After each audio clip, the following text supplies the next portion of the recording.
Well, hello, General Hospital Daily Recap fans. I trust everybody had a safe and happy holiday. It's Thursday, December the 26th, 2024.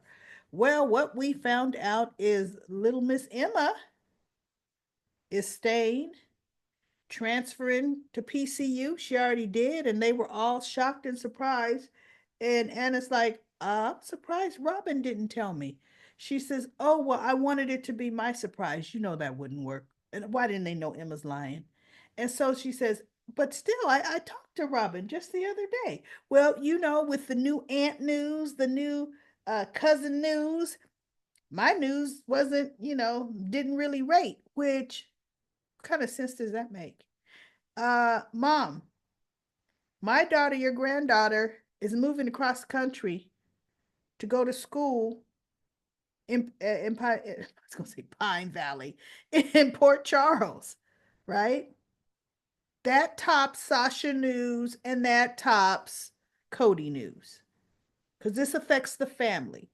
So they said, oh, well, let's call Robin anyway. Look, we want to wish her a Merry Christmas. And Emma just, jumps in and asks Sasha a kind of a rudish question. And actually, all her blatant, brash, in your face kind of questions were all kind of rude. And even Maxie kind of made a comment that, goodness, she's asking Sasha all kinds of like personal questions that Felicia said. And Maxie goes, right? I thought I was the only one who noticed it. And Anna's just looking. And I'm like, I'm not liking this. And the reason I'm not liking the change in personality is it's a complete 180 from what Emma has been all her life. They would have done better just bringing in a new character. Oh my goodness.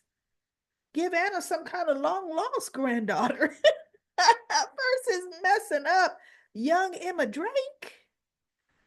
Oh no. But anyway, look, we're going to have to put up with her. Mm, yuck.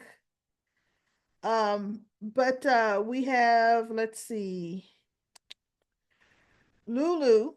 Laura thought Lulu was staying the night at the Quartermains to be close to her son Rocco on Christmas morning when they wake up.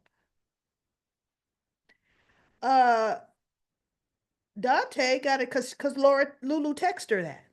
Dante got a text saying, "No, I'm gonna spend the night Christmas Eve with my mom.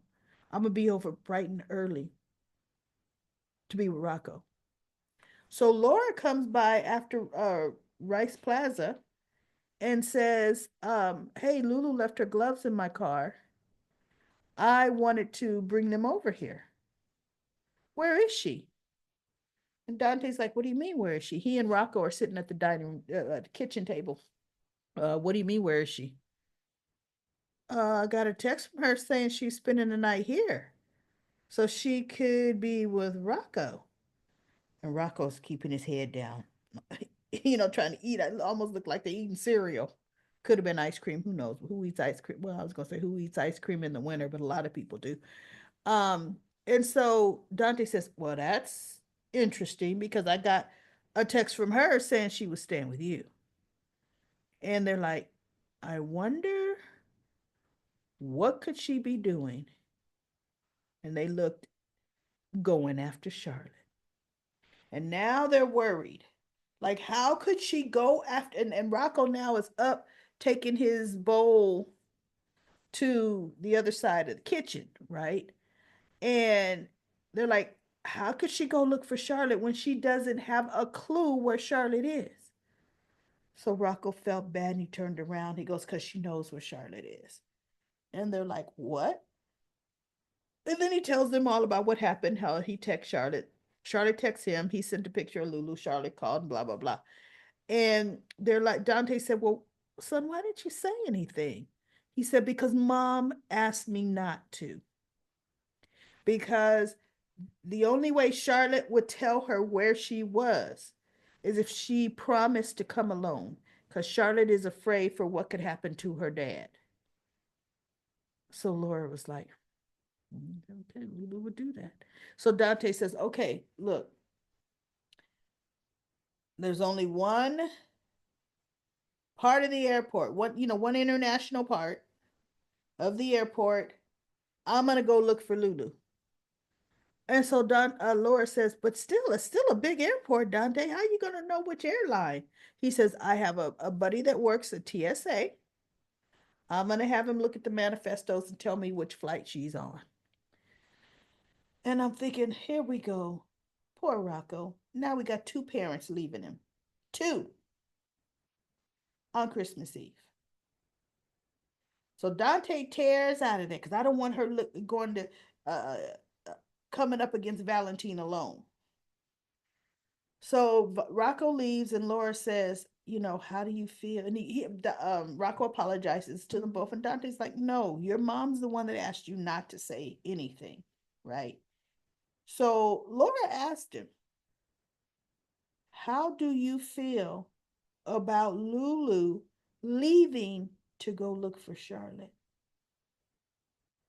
And he says, I feel fine. I mean, I miss my sister, and I understand how mom wants to see her and wants to know she's safe and everything. And Laura's like, okay. And he said something else. And Laura is like, because she just wants your family to be whole again, honey. And he goes, no, I know. So Laura hugs him. And I'm thinking, okay. So what if she gets there? Dante. Valentine's already moved Charlotte, and she's gonna have to come back home. She don't have a whole family. She's gonna now never treat Rocco like he's a part of a whole family. Yes, Charlotte is missing, but you don't just throw away what you haven't been with in 4 years in a coma because a child that only stayed with you part time, she and Valentine shared custody, right? Not saying she doesn't love Charlotte any less, but she raised Rocco from the time he was what, one?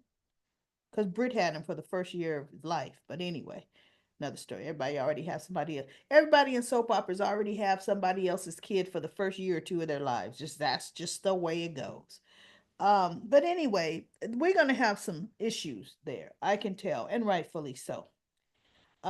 Brennan, his number two, or actually his number one, has followed Lulu from Royce Plaza or Rice Plaza, probably Royce Plaza, straight to the airport. She got a seat on the plane next to Lulu and struck up a conversation while they were sitting in the waiting room, for the plane so they could board the plane.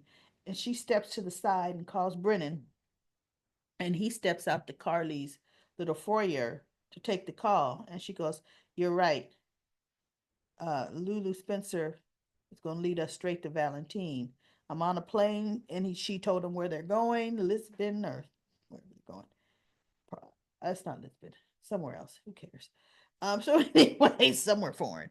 And she says, and I will be following her, he says, and I'm sure she'll lead us straight to Valentine. She's going to actually lead them straight to Charlotte, but Valentine will be close by, trying to intercept, right? And so he goes, and when you find him, you know what to do.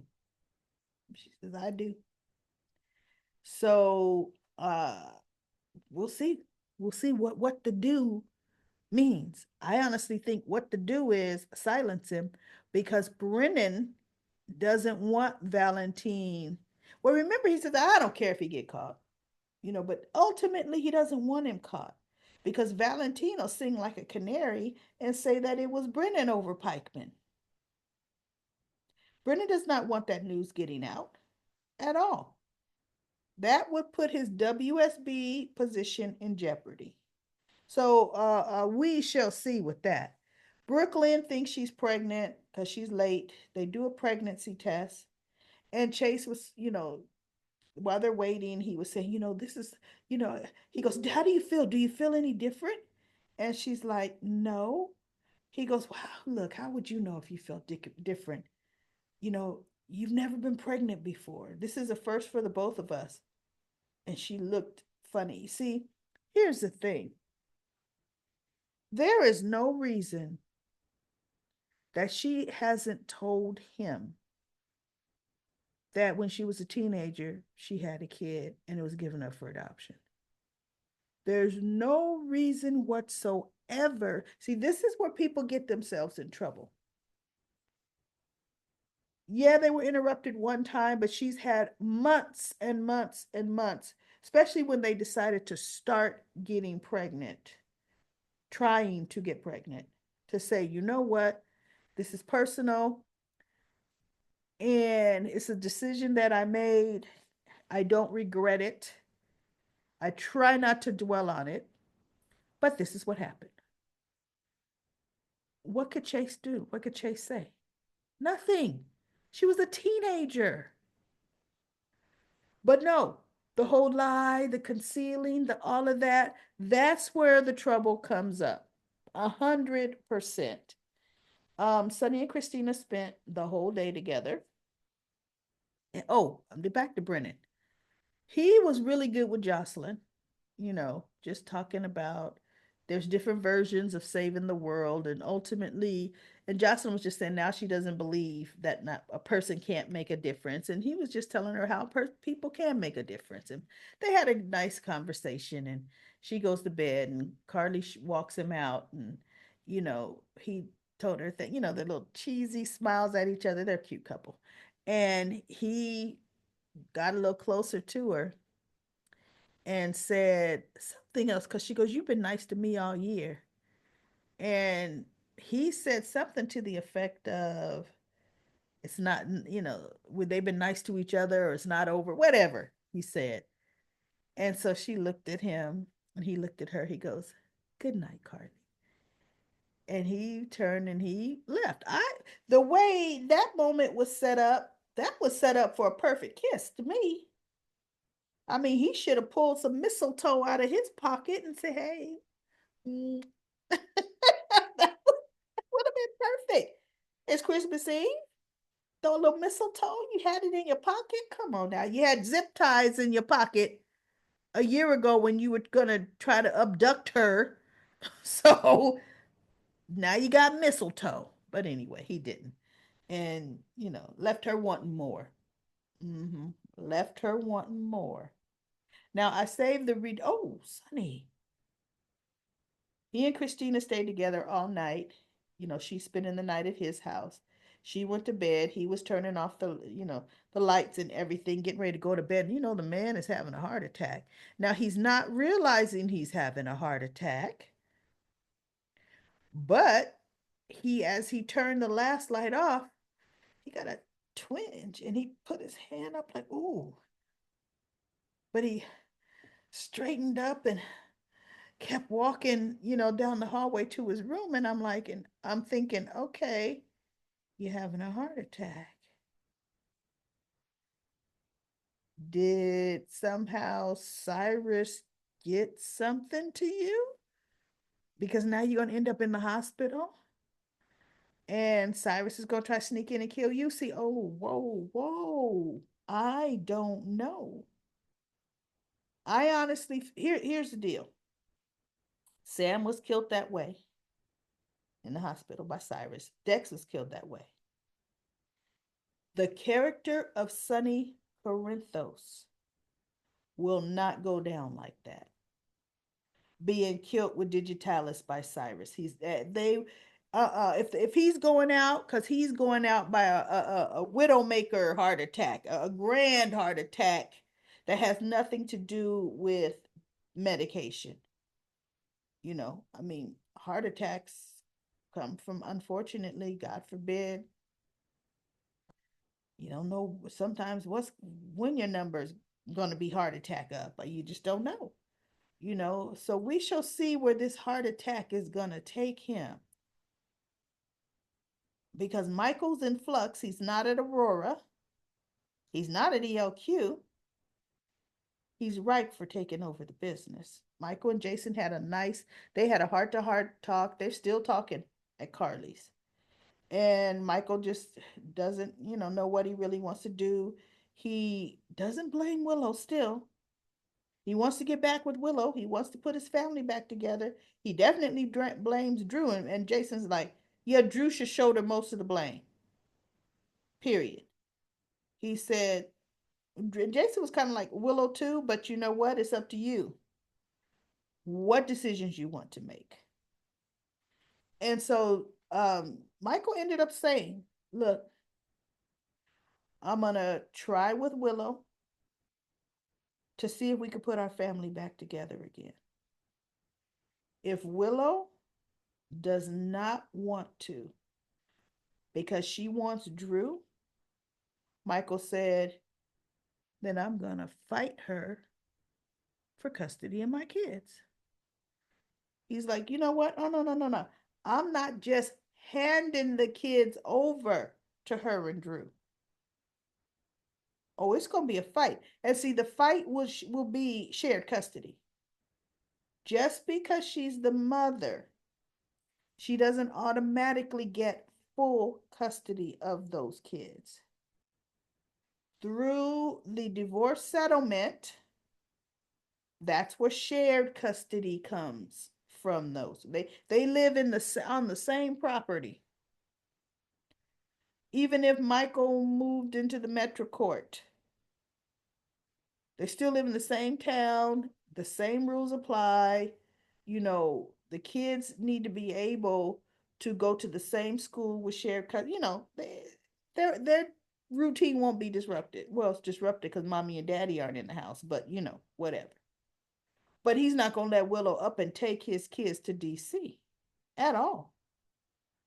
So what was surprising to me is Lucas shows up to Ava's and he pretty much lays into Willow, saying, I didn't rip my heart out by turning Wiley over to Michael just so that you could take Wiley from Michael.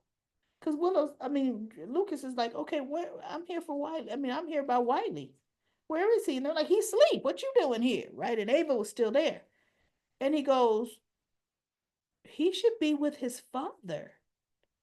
And Willow says, I'm his mother and he's with me.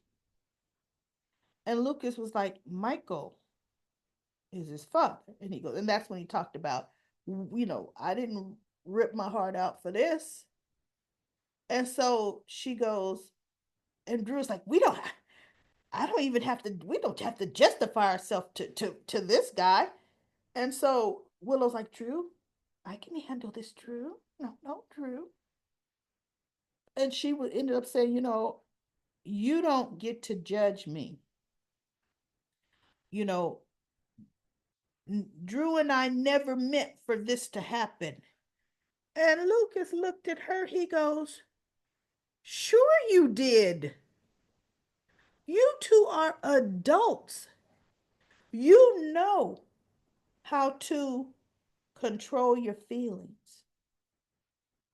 You know how not to act on impulses, but you two chose not to.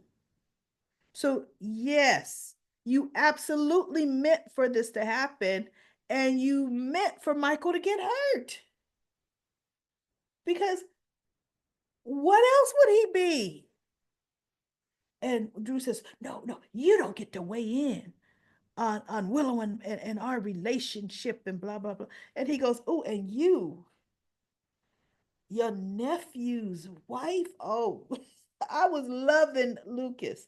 So Nina's like, listen, she tries to interject something, and Lucas is like, no. So Ava tries to jump in. She goes, Lucas, listen, this isn't helping. And he goes, but what's happening isn't right. And so Willow says, you know what? This conversation is over. So Nina says, you heard her. You need to leave. So Ava takes him out and they go to Royce Plaza And he goes, "Oh, I'm not apologizing for what I said." And Ava says, "And you don't have to." He goes, "Can't she see that this was wrong with what happened?" And Ava said, "All she sees is Drew. Drew has her so convinced." And he was, and Lucas was just like, oh, he just can't believe it, right? So um, Nina's sitting on Willow's right, Drew's on the left. Nina's in the chair, kind of across from the couch, but close to she could touch Willow's hands. And Drew's sitting next to Willow on the couch, like he is. And Willow says, "Is this what it's gonna?" She's looking at Drew. "Is this what it's gonna be like? People judging me and judging us? That's unfair."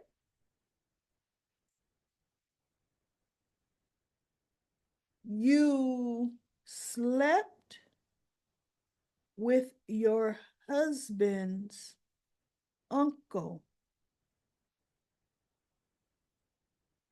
in the playroom of his grandmother's house. What do you mean? Is this what it's going to be like? People are going to judge. Are you kidding me? I'm watching you in TV land and I'm judging you." Come on, girl.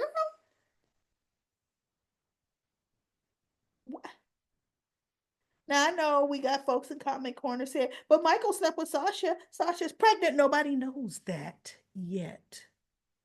Okay? Let's go by what TV Land has revealed. And we all know how the Michael and Sasha encounter happened. Had Michael never found out, or had he not found out that his wife was kissing on his uncle on 4th of July and remembering all the times that they were together and not being where they're supposed to be and then showing up together. Oh, okay. So he got hammered, slept with Sasha. Not saying that it was right, but it was understandable. Okay? Understandable. Michael and Sasha had not been lusting for each other for months. That ain't the way it went down at all. But Willow and Drew, lusting. Drew was just a relentless stalker, just panting after her, manipulating her, telling Michael and Ned, "You two talk this over. I have to go take care of something." Run into the gatehouse to corner Willow. And she's like, "You shouldn't be here. Listen, I just, oh, see, oh my goodness. Can't stand him." And from what somebody said in comment corner that Cameron Matheson put on his Instagram, that he and Willow are the next Luke and Laura. Not in this lifetime. Not even close. Okay? They don't compare. The only similarity is Luke lusted after Laura, Scotty's wife. Yeah.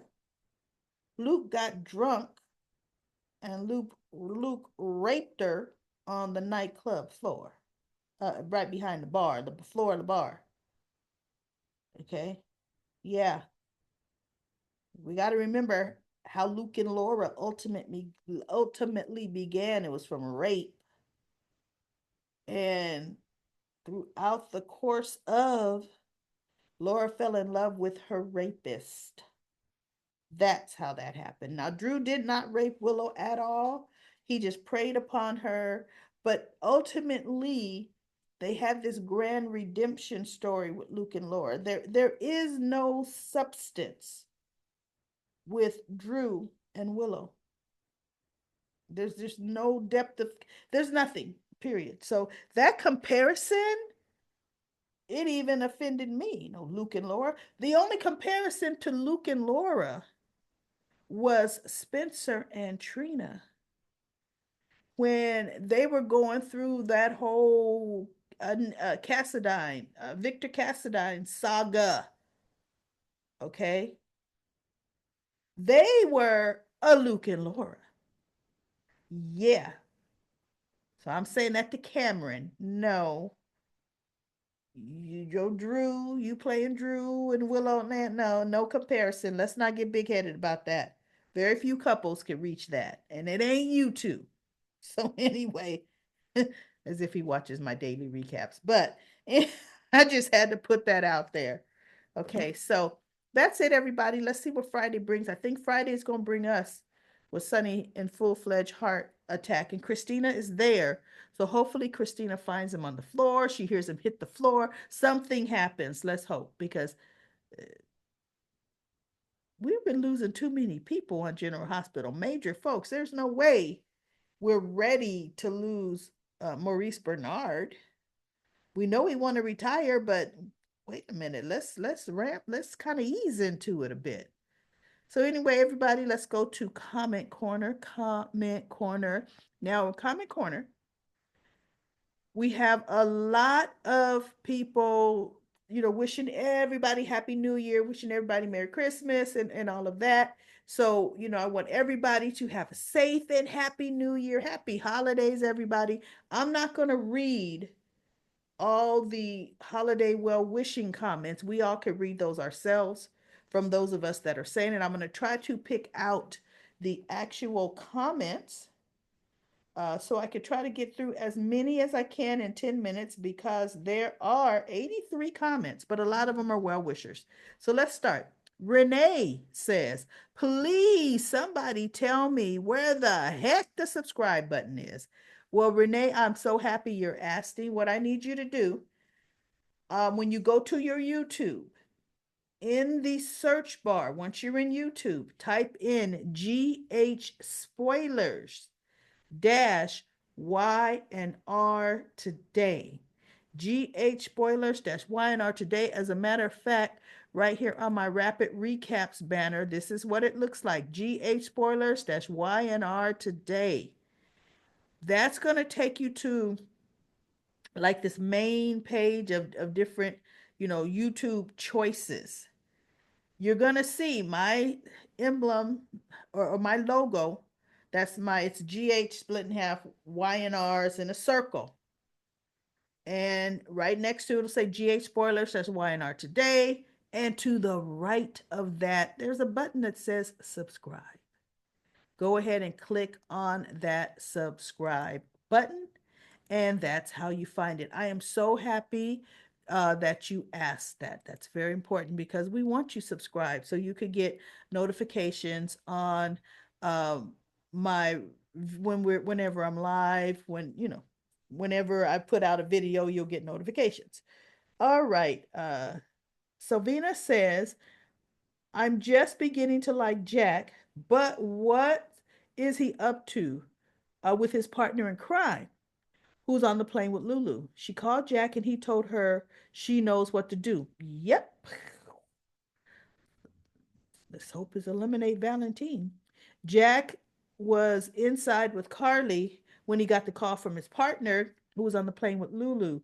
Why? I mean, that's why Jason doesn't trust Jack. Yeah. Yeah. Yeah, Jack told Carly don't trust him either, but they like each other. Just K says, Daily Recap Lady, your head cap looks beautiful. Where'd you get it from? Amazon. And type in a turban, even though it's not a turban. Type in turban, and you're going to see a bunch of different ones. It has a little wrap band that goes around here, and they've got come in different colors. You've seen them with different ornaments on them. And then Just K says, Emma's coming on the show. When will we see Noah? We haven't seen a Noah cast since he's been must be written out. Noah. Oh, you mean Noah Noah, that's right. That's her brother. Well, he'd be too young to come. Noah is Emma's brother with Robin and Patrick. Yeah, no, he's too young. She wouldn't want a little baby brother tagging along.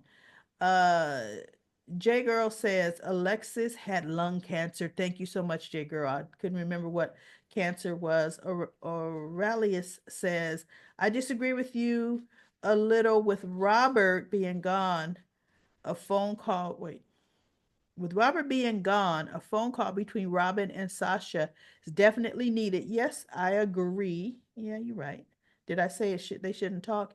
Even though Robin is definitely judgmental. Oh, I said, yeah, I don't want no judgmental Robin back. I did say that. But no, she and Sasha should talk. I mean, I don't know. At our age, everybody, even though we're older than Sasha, most of us, Sasha and Robin, we find out we got a long lost sibling. Are we going to jump through hoops to talk to them? Maybe you all would, but guess what? I wouldn't. Lisa says, now I just had health issues, um, and was put in a oh no, goodness, Lisa, a medical induced coma for 2 months and can't talk or walk after being brought out.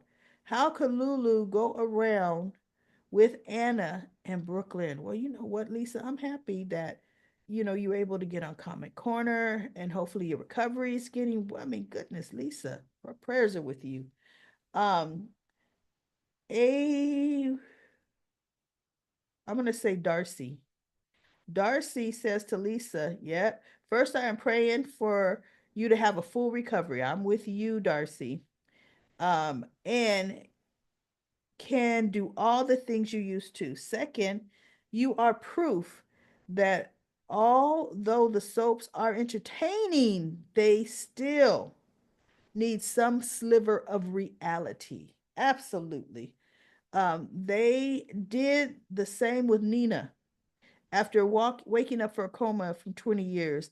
Other than being Bonnie and Franco's Bonnie to Franco's Clyde, she was fine. Well, but guess what though? Difference between that is it took Nina's months before she showed up in Port Charles in her wheelchair. When she showed up in Port Charles, she could already walk. We don't know how many months of rehabilitation Nina had. And Lisa says, what is wrong with these so-called writers? Leaving Alexis not taking gifts to Scout and Rocco, making Emma be in a pickpocket. They just do what the heck they want and don't research the characters. I know that's just, I can see why the other actress, the original Emma, didn't want to act, didn't want to play this part because look, when she tiptoes into town once or twice a year, she's her happy, smiling, considerate. She don't have to act. She's just, hey, grandma, hi grandpa, hi grandpa, I love you here, right? She's gonna have to do some major acting to play this new version of Emma. They're gonna probably have her hopping in the sack with all kind of people, which is not what Emma Drake was all about, from what we know. Okay. Angel said, I haven't much enjoyed Lulu's erratic behavior since she's awakening. But as far as her focus in finding Charlotte, I don't know what the criticism of that has been very, I do not think it's been very fair. Her child is missing along with the man who is wanted by the FBI that put her in all kinds of collateral damage type of danger. I could see her mother taking advantage of the window to find her and bring her home. I know Rocco feels neglected, but if it were Rocco in Charlotte's situation instead of vice versa, I think Lulu would have, I mean, would be just as stubbornly intent on finding her son. Yeah, you're probably right, Angel. Um, and leave Charlotte in the safety of Dante's care to find him. That being said, I can still see Rocco as a kid feeling snubbed and hoped they explored that. But I do think people are kind of hard on Lulu. You know what? I think it's the way they're writing her. she just, oh my goodness, I can't stand Lulu. Aisha says, after being subjected to Sonny and Nina's pairing, I think that Maurice B shouldn't have to say in any direction of his character or additions to the cast. That he shouldn't have a say. Well, he does though. Who they pair him with. J Girl says to Aisha, happy laugh, crying faces. Aisha says, remember how snarky Laura was when under medicated Sonny wanted to direct the artwork in the city. We don't want your money, she snapped at him. That is so true. Now he's sponsoring the city's Christmas tree. Um, aren't any respectable, wealthy Port Charles citizens willing to donate? Nope, Sonny. Right? Quartermains could have done it. Uh, Natasha says, I'm looking forward to your review on GHNYNR, or I look forward. I appreciate you and wish you were, wish you and the rest of the family. Oh, okay. Happy New Year and best of all. Okay. I didn't know you snuck that Happy New Year in there, but thank you. Thank you, Natasha. Normally I'm kind of weeding them out because there's so many of them. Aisha says, what a wonderful holiday surprise. Comment corner on Christmas. Alexis had lung cancer, had to be in a medically induced coma for a while. Wow. Alexis, uh, standards when it comes to men are questionable. Remember Jerry Jacks? Yes, I do. Remember how smug she was about Julian changing his ways for her? Mm-hmm. Violet says, you're looking good in red. Merry Christmas. All right, all right. And Judy says, now it's funny, Emma's a pickpocket, Anna's granddaughter. And Judy also says, no, I want Sonny and Carly together as mature adults. Looking good, daily recap lady. Thank you, Judy. Jazz says, so BLQ and Lulu hate each other. BLQ uh, is Violin Boy's biological mother. Will they pair him with Charlotte to have battling moms? No. Charlotte is way too young for Geo. They could do Emma BV versus Charlotte. Charlotte is way too young for them. Emma would be the good girl. Look, the way they making her, she ain't a good girl. She stole from a bad guy. Nope, that was an excuse. Charlotte would be the bad girl. Charlotte is nowhere near college league. Uh, Sharon says, I wonder if they would make Isaiah and Jordan relatives. No, I hope not. That'd be ridiculous if they did. I mean, come on, Jordan needs some spark. Just Kay says, good grief, I hope not. We don't need another Sasha and Cody repeat. All right, everybody, I'm at 11 minutes, 11 minutes. Thank you so much for all of your comments for Comment Corner. I will be back tomorrow for another daily recap of General Hospital.